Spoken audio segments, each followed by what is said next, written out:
Hi everyone. Have you ever wondered why a speaker portfolio is really essential to demonstrate that you are the professional to speak on a certain topic or to present to a specific group? So hi, I'm Kim from Kim Taylor Ultimate Speaker, and today in the Ultimate Speaker TV episode, I thought what we'd do is focus on speaker portfolios and why it's essential, and also what are the key components that you can put into this so that it comes across really professional and it's on point.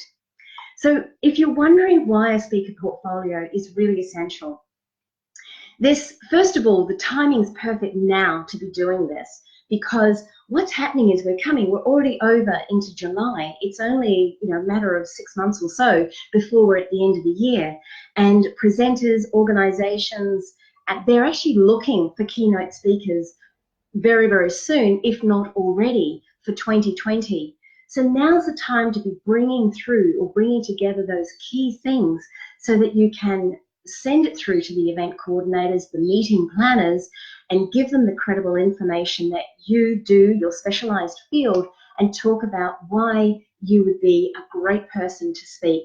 And let's just pause for a moment before we go into the detail of what that is. But one of the key things, and this is the thing that I have learned since I started the Ultimate Speaker business, is that one of the key ways to expand your reach, to grow your business, to really reach people so that you're making a difference and staying in business, being profitable, is to actually get out there and speak.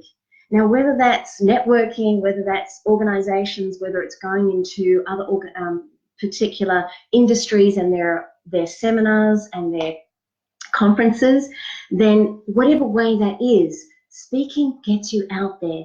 It creates that omnipresence. It creates that know, like, trust and rapport. Because where it used to be 4 to 7 touches before someone would commit or show particular interest in your business, now it's like 17 to 24 touches. And so a way to fast track that, to really build that human-to-human connection, build that, because in fact there is a lot of disconnect in the world, but another time is for that topic. It's really, people aren't looking for that human connection.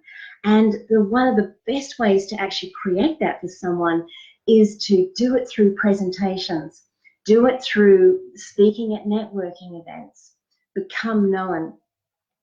So what are the key things? Okay, so a speaker portfolio gives you the credibility, because when you go in, a professional person is looking to see that for their members, for their audiences, for their attendees, they want to make sure that the topics that you're going to be speaking on are in fact on point, and they're going to be the best information or the best content that's going to be delivered for them. So they've always got that in mind. So the more professional your speaker portfolio is, the more it's being presented in a way that is easy for them to read, but also well designed, actually speaking to what their members want, the more they're going to be ready to say, yes, easy and accessible, we can see this as a match, and bring you in.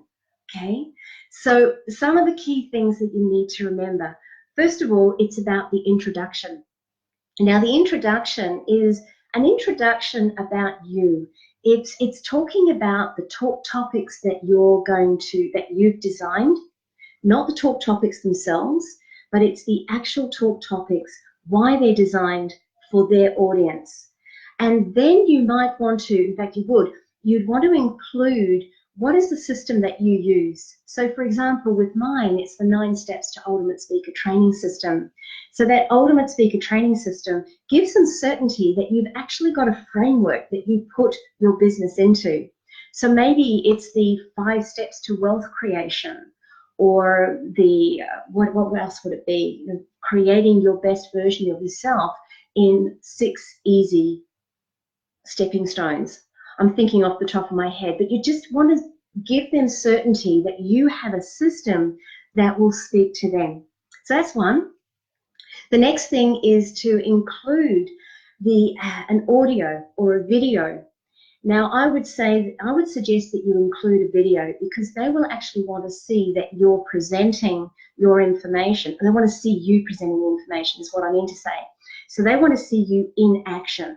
So get something that you know, and this is where it comes back to doing your research before you even put your speaker portfolio together. Who is this audience? Which video would suit them? Which video would speak to their audience and their needs? And this is what you want to do research before you even start to put this together, because it'll be speaker portfolios, it'll be different ones for different audiences. A lot of it will cross over, but there will be some specific things that will need to change. So put in your audio or video, preferably a video. Now, the other thing I would suggest you do is get an interview done. Get an interview done with a professional who's going to ask some really key questions, because this is what I do when I'm working with clients, is to actually have some key questions where we deep dive into what about them, but what's been their catalyst, what's been their drivers, and there's some specific ways to ask those questions. So a good interview done well is very, very important for getting your message across around what you do, but also, again, building that credibility for that meeting planner or that coordinator. The next thing is talking about your talk topics. Now, your talk topics, again, are going to be relevant to the audience that you're going to be speaking to. So here again, I'm suggesting that you do your research. Find out what are the talk topics that are going to be relevant to the audience you're wanting to reach for this particular organization. And a good way to think about this is to speak to the key person and find out what are the pain points of their members. What are the things that they find challenges around, or what are the key things that they're currently looking for? And then design your talk topics around that. Now, again, it could be that you've got some standard talk topics in your specialized field, and you tweak it by using different language or keywords that you know will speak to them. It's still the same content, just delivered slightly different for that particular audience. Okay, so the next thing is, I think we're up to number 5. The next thing is the actual about you. So what gives you the credibility to be speaking on your subject? What is your background? What is, a little bit about where your journey has come without going into too much detail? Who have you worked with? That will give you credibility as far as where your reach has expanded and who you work with currently. The next thing would be, just let me check my notes. Yes, of course, the contact details.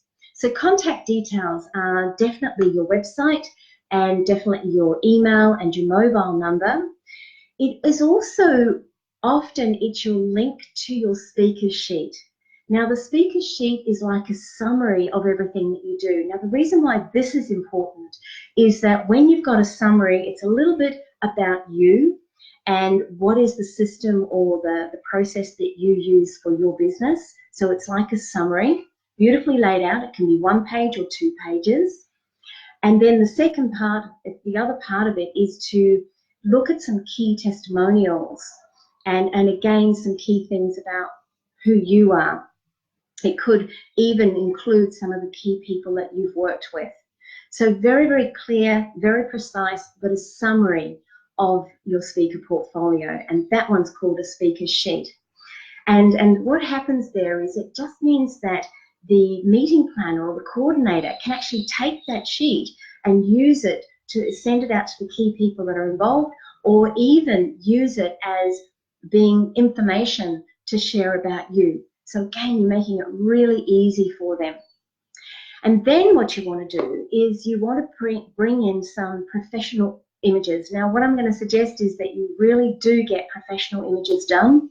I had mine done through Megan Gill, and she's absolutely superb. Paula Brennan also does superb work, and there are some amazing, they're the ones that I've been connected with, and they really do some amazing work. So make sure that how you present yourself and your speaker portfolio is also represented in your images. and give them a few to choose from, because that way you're going to be able to show that you've got that flexibility. You're making it as close as possible to one touch for them so that they have everything there. Now, when you've got your speaker kit all organized, then what you want to do is get it up onto your website. So get it professionally done, so there's the key information is all laid out. Now, there's one other thing that should go in there as well when it goes onto your website, and those are any articles or links to magazines that you've been associated with. That's a really great way so people can see why you'd be a good fit for them. So they'll be looking at the type of articles that you've written, and they might even come back to you and say, actually, we like your talk topics, but can you speak on this particular blog or article that was written in the magazine? So have that, because I know this has happened for me in the past, and it's like, yeah, sure, we can do that. Absolutely. It's about flexibility and making it really easy and tailoring it to them. And so when you've got that, get it up on your website. Now, if you're sending your speaker kit out to someone, they've said, can you email it to me? Then what you want to do is you want to make sure that you send it in a couple of formats. So what I'd suggest, and I learned this off my very first business mentor, Nadine Love, and she explained it so beautifully, that, again, making it really easy. So send it in a Word document and send it in PDF format. So that way, again, they can see all of those things, all of the things are itemized together. Each piece is named from introduction right through to images attached. Send it through as one pack, and you've got the whole thing for them. So there we are. That's it in a summary. I hope you've had some fun with this, and I hope you've got some really good tips from it. It's certainly one of the key things. And just to reiterate on that, it's a key time now to be doing this. Get yourself prepared now. Get yourself out. Who would you like to be speaking at? Whose organization or whose network event do you want to be speaking at? Get your kit together, send it off to them, make contact, make sure you know who it's going off to, follow up to see that they've received it, see if they have any questions, and then stay in touch. Arrange for another touch point where you can just check that everything's okay.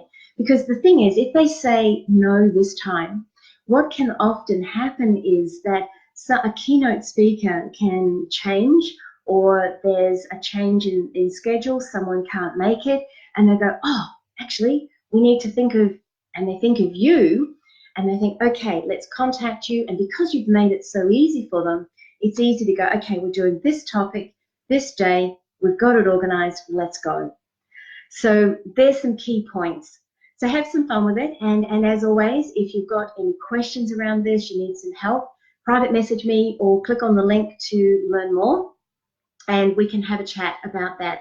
A complimentary 30-minute session with me can clarify some of the key things that we've covered in the call. All right, so take best care until next time, and we'll talk soon. Bye now.